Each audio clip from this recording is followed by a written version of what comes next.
Bueno, para el método gráfico de CAP, entonces las condiciones iniciales son dos. Uno, que la corriente de carga y 1 igual y prima 2 sea constante. Sí. O sea que el fasor, cuando yo lo tengo acá y después lo desplazo paralelamente y que toque el punto C del triángulo de CAP, la magnitud del fasor no cambia. ¿Por qué? Porque la corriente de carga es constante. Y la segunda condición es que el phi de carga sea variable.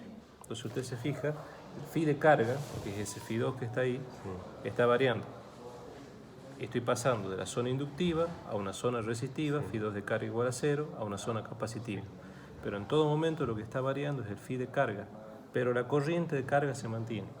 Si la corriente de carga se mantiene, las caídas de tensión en el triángulo de CAP se mantienen.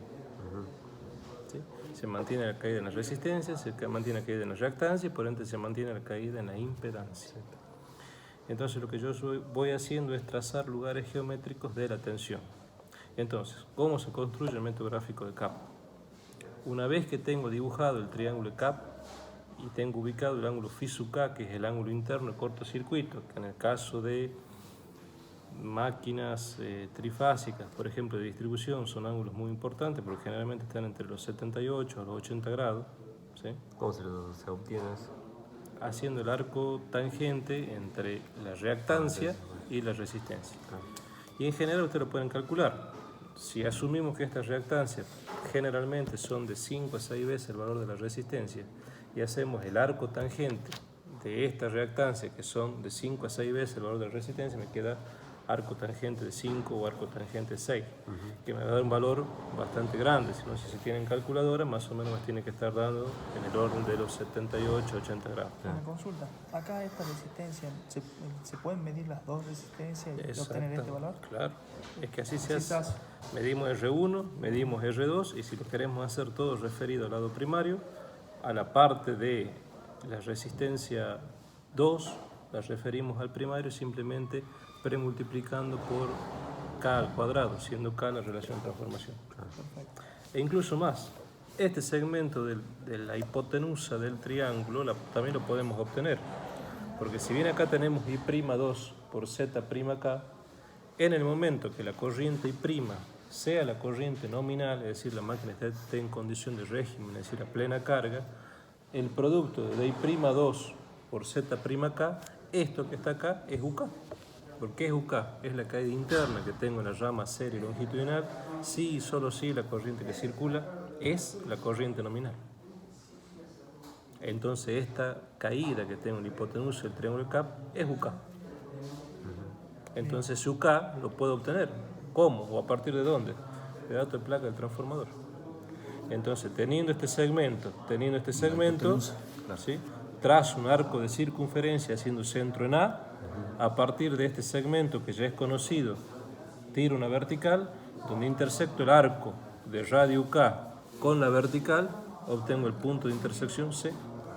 O sea que sí lo puedo construir el triángulo de CAP a partir de los datos de placa del transformador, ¿no? ¿Qué tal? ¿Cómo le va? Bien. Bueno, ¿qué es lo que se hace en cuanto al procedimiento para la construcción de este método? Primero, dibujo el triángulo de CAP. Segundo, la corriente I1 igual, pero no tengo algo, no me va a salir muy bien para hacer el arco de circunferencia. No sé si me va a salir. Un hilito, ahí no. Violita, algo.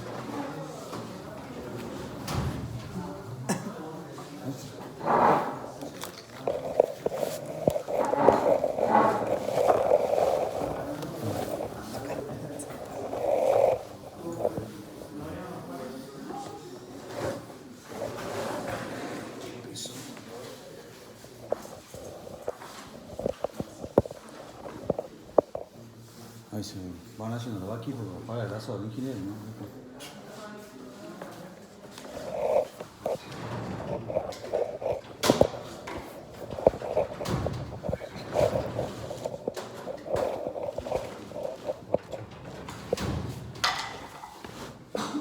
Entonces, lo primero que hacemos, este sería método gráfico de CAP. Lo primero que hacemos es trazar o dibujar el triángulo de K. Yo lo estoy haciendo bastante exagerado. Este triángulo es un triángulo de caída de tensiones y aquí vamos a tener en fase con la caída en la resistencia R'K nuestra corriente I1 aproximadamente igual a la corriente I'2. Ese módulo se mantiene constante. Acá yo tendré la caída I'2 por R'K. Acá tendré la caída I'2 por X'K. Y acá tendré la caída I'2 por Z'K. Y este ángulo que está acá es el ángulo Φ sub K, que es el ángulo interno de cortocircuito de la máquina. Entonces asignamos diferentes letras. Supongamos que pongamos A, B, C. Una letra en el orden que yo desee. Lo primero que hago, paralelo a este segmento I1 igual I'2, desplazo. Entonces por C hago pasar un segmento que sea I1 aproximadamente igual a I'2. A partir de ahí tengo que tomar un radio, y ese radio va a ser 1 la tensión de alimentación de la máquina. Y vamos a hacer centro en A, y vamos a hacer centro en C, y trazar dos arcos de circunferencia, haciendo centro en A y haciendo centro en C. Entonces supongamos que haciendo centro en A, ¿sí?, a una cierta distancia, ¿sí?, hacia esta, el radio de la máquina, trazo un arco de circunferencia. Así. Haciendo centro en C, ¿sí?, si este era mi radio, haciendo centro en C con el mismo arco, por acá pasa, no salió. Ahí tengo el punto El L. transportador, hermano. ¿Ah? Perfecto, sí, pone. Este es el punto L. Ese punto L es un punto muy interesante porque es el punto en el cual yo voy a tener que mi delta U'2 es igual a 0, lo cual implica que mi coeficiente de regulación porcentual es igual a 0. Y acá se van a distinguir tres tipos de zonas. Una zona que va a ser la zona inductiva, una zona que va a ser la zona resistiva y una zona que va a ser la zona capacitiva. Entonces fíjense, si yo con un ángulo Φ sub 2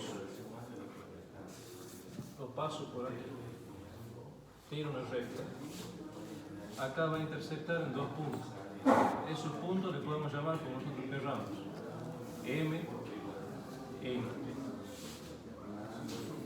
Y si uno A con este segmento M, tendré otro fasor. Entonces yo acá tendré el fasor I'2 por Z'K. Acá tendré el fasor y otro fasor. Este fasor que está acá va a ser U'2. Entonces entre U'2 e I'2 tendré Φ2, y como estoy en la zona de inductiva, Φ2 inductivo. Y esto que está acá será mi fasor U1. Fasor, fasor, fasor, fasor, fasor. Fasor, fasor, fasor, fasor. ¿Sí? Sí. Si yo ahora a esto lo desplazo siguiendo la curva roja hasta que se ubique en este punto, U'2 estará acá. U1 estará en esta posición. Esto que está acá será el fasor U1. Tensión y corriente están sobre el mismo segmento, es decir, están en fase. El ángulo Φ2, en este caso, Φ2 es igual a 0. Ahora la pregunta es, ¿qué es esto que está acá entre el segmento M y el segmento N? Bueno, eso es delta U'2. Y esto que tengo acá también, entre un segmento que lo puedo llamar con otras letras, puede ser M', N', también es delta U'2. Ahora voy a la zona capacitiva. Entonces supongamos que elija un punto cualquiera, ahí. Entonces U'2 tira una recta. Acá tendré un nuevo segmento que será, llamémosle, qué sé yo, M segunda, N segunda. Acá tengo un delta U'2 y el fasor U1 estará acá.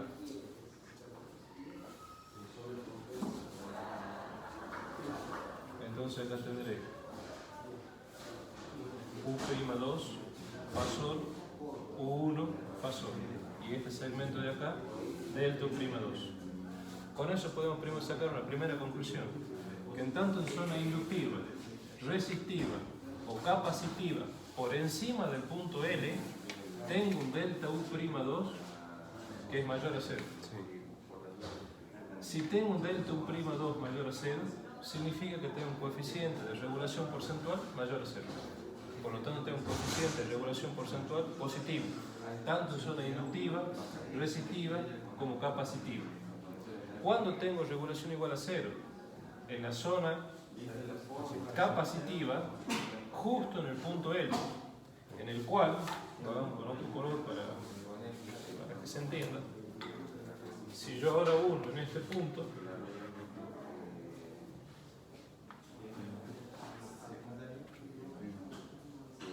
y uno con este otro punto que está aquí,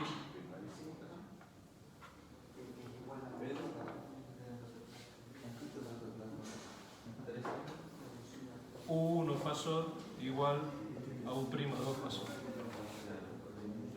Si yo ahora continúo por debajo de este punto, que es el punto L, la regulación será negativa. Bueno, yo dije U2 mayor. Este U2 y este U1 de abajo. Sí, perdón. U1, U'2. Si yo ahora continúo hacia abajo, voy a estar en la zona en la cual la regulación porcentual es menor a 0, lo cual es negativo.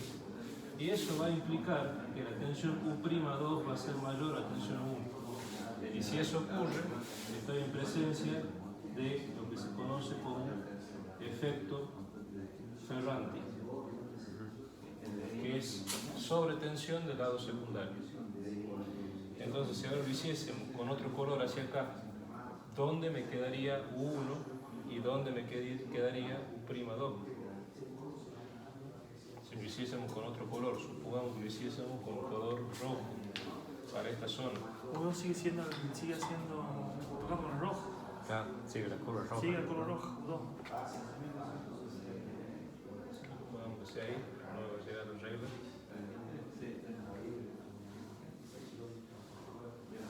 Ahí. Y ahora, uno así. Sí.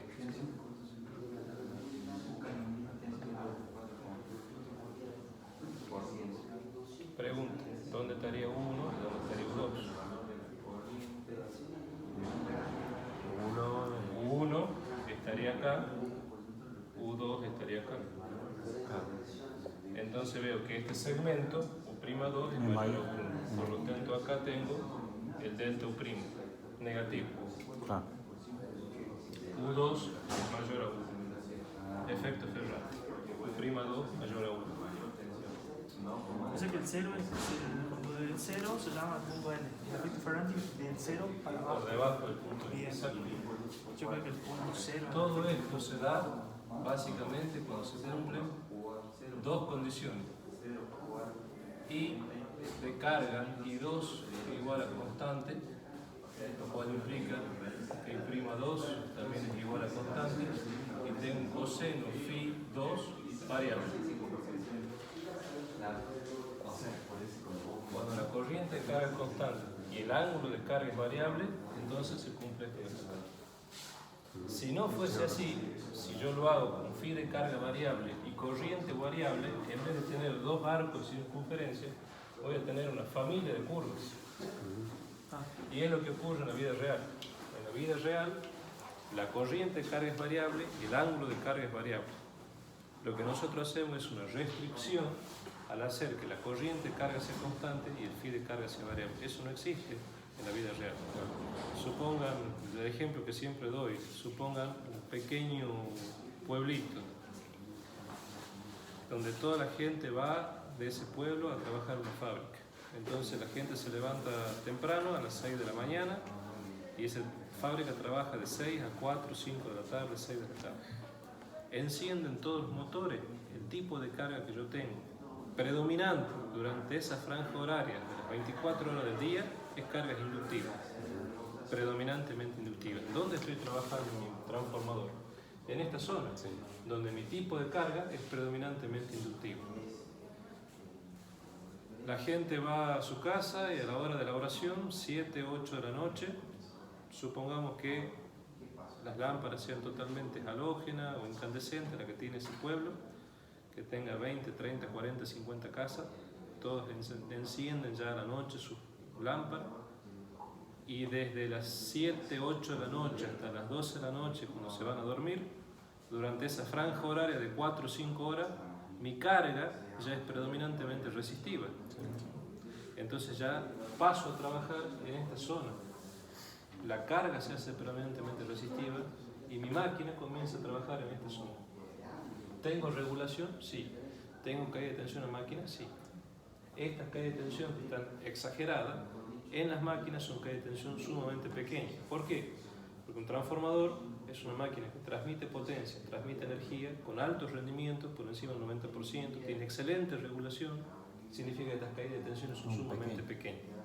Pero cuando en esa franja horaria donde tengo predominantemente cargas resistivas, digo predominancia, porque puedo tener también algunos efectos inductivos, pero por eso digo predominancia, este delta U'2 es pequeño. Con respecto a cuando desde las 7 de la mañana hasta las 5 de la tarde tenía todos los motores encendidos en la fábrica y era predominantemente inductivo. Y supongamos que ese transformador que alimenta todo este pueblo se alimenta por el lado de baja mediante un cable subterráneo. Los cables subterráneos son predominantemente capacitivos, porque entre el conductor y la vaina la distancia que tengo es sumamente pequeña, entonces los efectos capacitivos son muy importantes y se hacen más predominantes cuando la carga baja. Entonces desde las 12 de la noche hasta las 6 de la mañana, toda la gente está durmiendo, ya no tengo esas luces encendidas, ya no tengo carga predominantemente resistiva, tampoco tengo motores encendidos, tampoco tengo predominantemente inductiva. Básicamente tengo poca carga, cable subterráneo, carga predominantemente capacitiva. Entonces mi máquina comienza a trabajar en esta zona, predominantemente capacitiva. ¿Tengo regulación? Sí, tengo regulación. Más pequeña, pero tengo regulación. El ángulo Φ2 se ubica ahora en una posición que está acá. Desde aquí hacia aquí. Y esto es un ángulo Φ2 capacitivo. Es más, difícilmente la máquina se estabiliza en ese punto, pero posiblemente sí puedo tener que la máquina pase ese punto. Entonces puedo tener efecto Ferranti sobre tensiones del lado secundario. ¿Sí? Básicamente eso es el método gráfico de acá. Método gráfico con ciertas restricciones. ¿A partir de qué? De las condiciones iniciales que yo fijo al momento de hacer esta gráfica. Corriente de carga constante, phi de carga variable. Si esas condiciones no se cumple, yo tengo ya una familia de curvas. O sea, esas condiciones serían para graficar, para analizarlo, digamos, pizarrón. Para esa gráfica. Pero no lo que pasa en la vida real. No es lo que sucede en la vida real porque de ninguna manera, durante las 24 horas del día, recuerden que el transformador es una máquina de servicio continuo. Están las 24 horas del día funcionando todos los días, todos los meses, todos los años, mientras la máquina funciona. No salga de servicio por alguna falla. Decir que la corriente es constante las 24 horas del día, todos los días, es imposible. Por eso esto que está acá es una restricción que se hace en el método justamente para poder hacer la gráfica. Se arranca diciendo que esta corriente I2 se mantiene constante y eso no es cierto, porque el transformador varía la corriente de carga, así como también varía el phi de carga.